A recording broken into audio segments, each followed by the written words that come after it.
Welcome back to another episode of Playing the Field with Shakes. Mamelodi Sundowns are champions. Kaizer Chiefs lose 4 games in a row.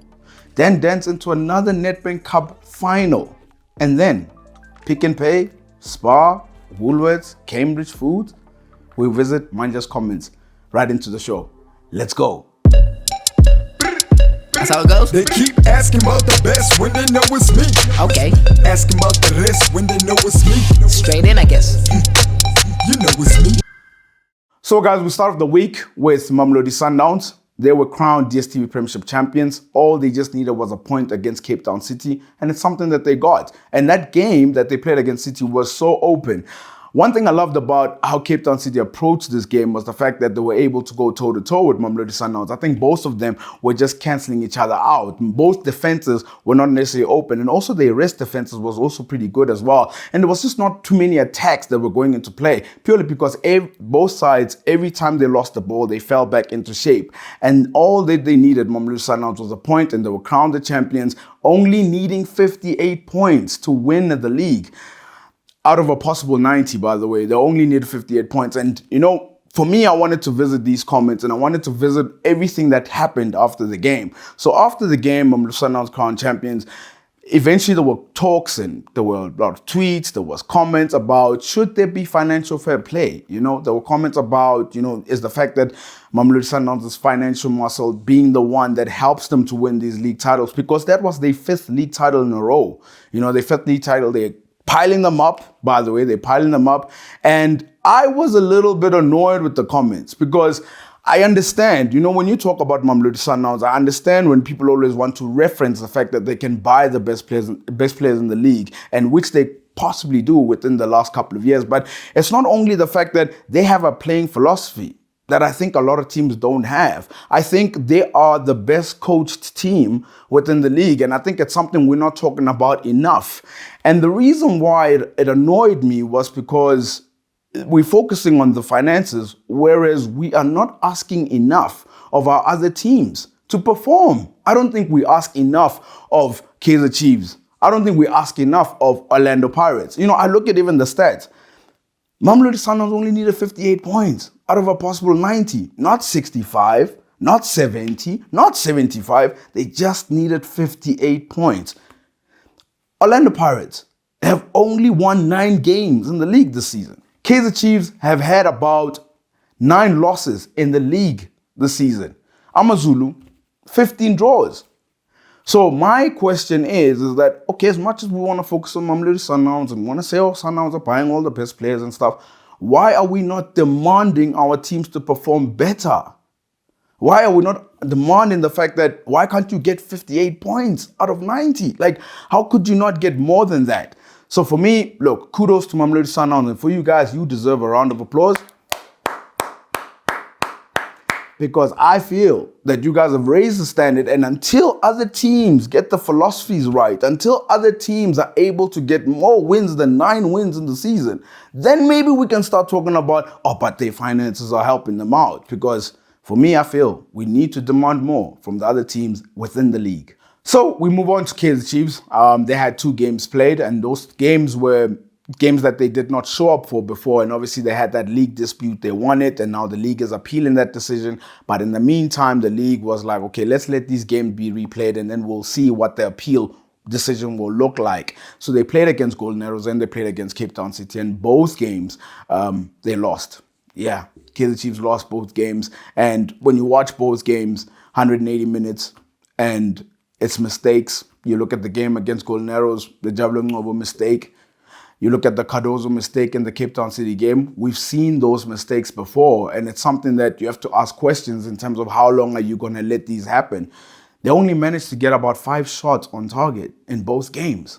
So even though they've got all this ball possession, they're still not able to test goalkeepers as well. They're not able. And when you watch even both teams, I think what I realized as well, immediately when a team falls back into shape after losing the ball, it's sort of hard for Kaizer Chiefs to break them down, as much as they've got all this ball possession as well. And I think even Zwane saw that too. And after the game, Zwane obviously was asked about Kaizer Chiefs after the Cape Town City game. And I think he got to a place where he possibly couldn't defend the players anymore. He couldn't defend the players anymore. And these are the quotes that he said.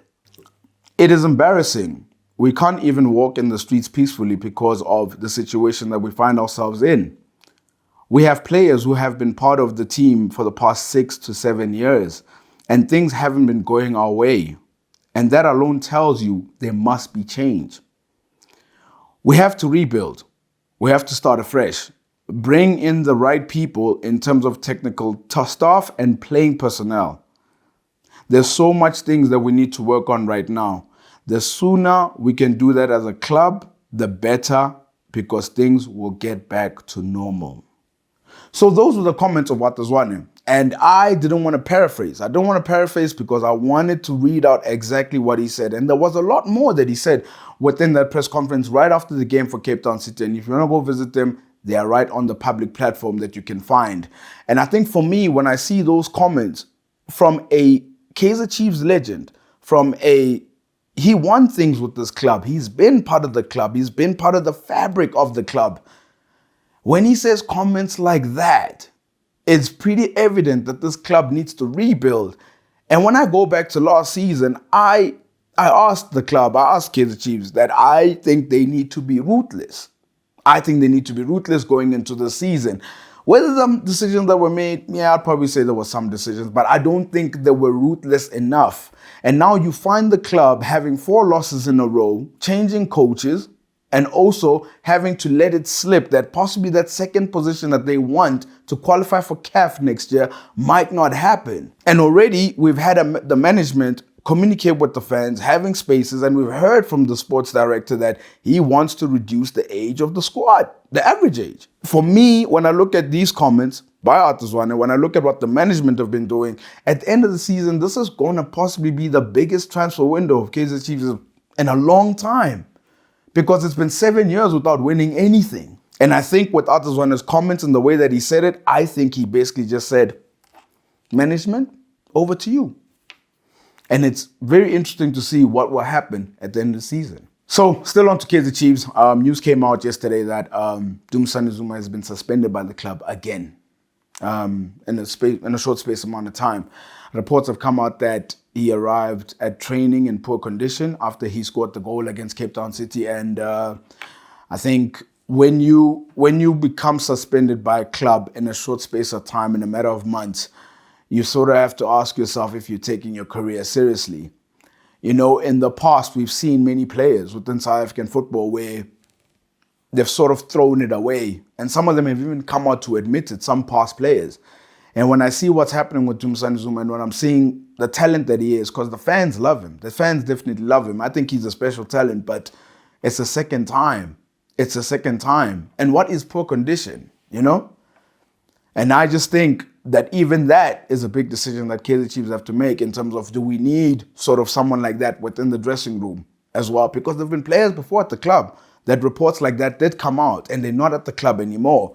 And I think if you're going to do that for them, I just don't know if Dumisani Zuma has got any strikes left.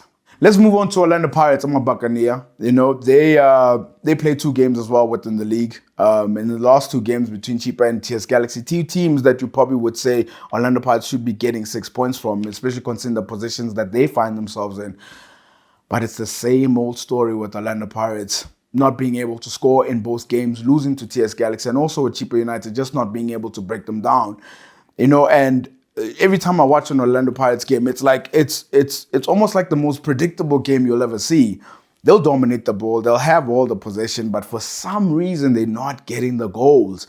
You know, I tweeted as well because I was just so confused. I was really confused. I didn't know who do you blame in an instant like that. You know, you look at the attacking threat that Orlando Pirates have with regards to Lepasa, with regards to Pepra, with regards to Hoto, with regards to Lodge. We've got Mango within the team as well. And this team has only managed to score 28 goals in 27 league games. They are the most confusing side. So who do you blame? Do you blame the attackers for not being able to put balls into the back of the net, or do you blame the coach? And speaking about the coach, we got to talk about him. Right after the Chippa game, he was obviously asked about Mamelodi Sundowns' dominance. And, you know, Mandla said a lot of things this season, but I mean, this one Bobby takes the cup. And this is the comments he said, because I want to quote it. It's not me. He said that. Orlando Pirates head coach said this: "I think the financial fair play rules have come into effect. We have to cap the finances because COVID has affected a lot of teams. Whether it's supporters, in terms of revenue, most teams have been affected. But Mamelodi Sundowns have not been affected. Some teams are playing with development players, getting young players. Most developments are closed. Safa was closed, but Sundowns buy at Woolworths and we buy at Pick n Pay and Spar."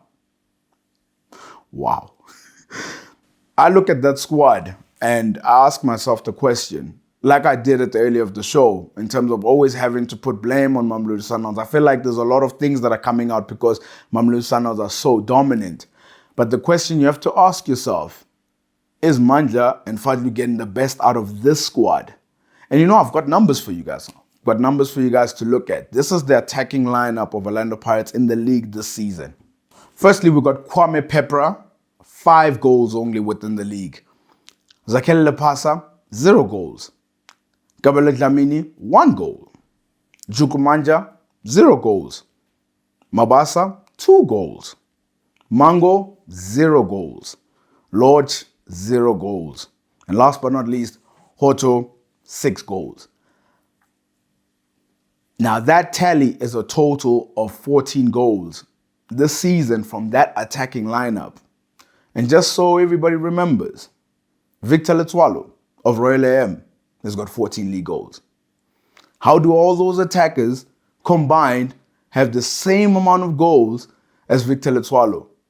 And I think, if Mandla Ncikazi is being honest, I think the pressure is catching up to them. Because I did say in my previous show that I feel Orlando Pirates have to at least win the CAF Confederations Cup, or at least make it to the final and not lose too badly, of course.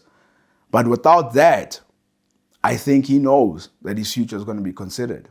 So we move on to the Nedbank Cup segment now. So we finally found which 2 teams will be playing in the final. But before we even visit that, it was Maruma Gallants quick taking on Chakuma on Friday, and Gallants winning that one 1-0. And Dan Malesela, ever since he's come to Maruma Gallants, he's been such a revelation that I want to pay him a tribute. I really do. Ever since he's come to Mandla Gallants, I've actually put down some really good stats for you guys to actually see in terms of what he's been able to do. Number 1, obviously, 13th of November, he was appointed. Has had 7 wins since then. He has only lost 2 games since then. 7 clean sheets. 7 clean sheets. So defensively, he's sound. Defensively, he's also sound. Scoring 14 goals within that time, and as well as they are safe from relegation mathematically, finishing in the 16th position as well. Plus, he's into another cup final. I think he's been so good at Maruma Gallants. I can't even emphasize just how good he's been. And if anyone remembers the last Nedbank Cup final that he was in, he faced up against Kaizer Chiefs and he beat them. So who's to say that he can't win this one? Staying on the Nedbank Cup segment, we also have the other team that's in the final that's going to face Maruma Gallants, and that is Mamelodi Sundowns. They played up against Royal AM, and that was, if you guys ever watched that game, that was the one game I didn't want it to end. Just how end-to-end it was. Just how both teams were not fearful of one another. Even considering Royal AM, every time you watch a game where Mamelodi Sundowns are playing, most of the time you find teams that are going to be sitting back. But Royal AM didn't sit back. I mean, even the way that they let their wingers go, it was really interesting to see. I thought even when you watch even the first half, their tempo was just so high that I think Mamelodi Sundowns were finding it hard to keep up with. Every time Sundowns got the ball, they tried to slow it down. But the quality of Mamelodi Sundowns' bench as well, we have to speak about that. Within the second half, they upped their tempo and also just bringing in players off the bench to come in. Quality players that Mamelodi Sundowns have to match the tempo that Royal AM had. And it's so unfortunate that, there were 2 goalkeeper errors. I thought the first one, Dennis Onyango should have at least saved that. And then also Nyame, if he just didn't make that error at the back, we would have seen an extra time. And that is sort of something that I was looking forward to seeing.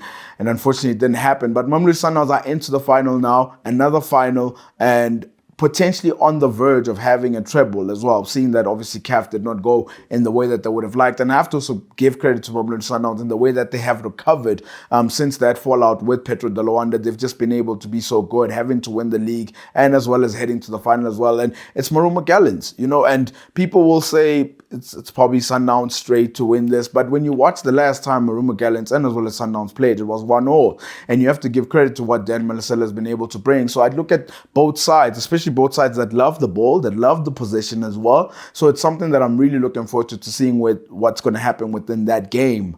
Now the question is, when is the final? It's right on screen as you can see it. It is on the 28th of May at 6 o'clock and it will be played at Royal Bafokeng.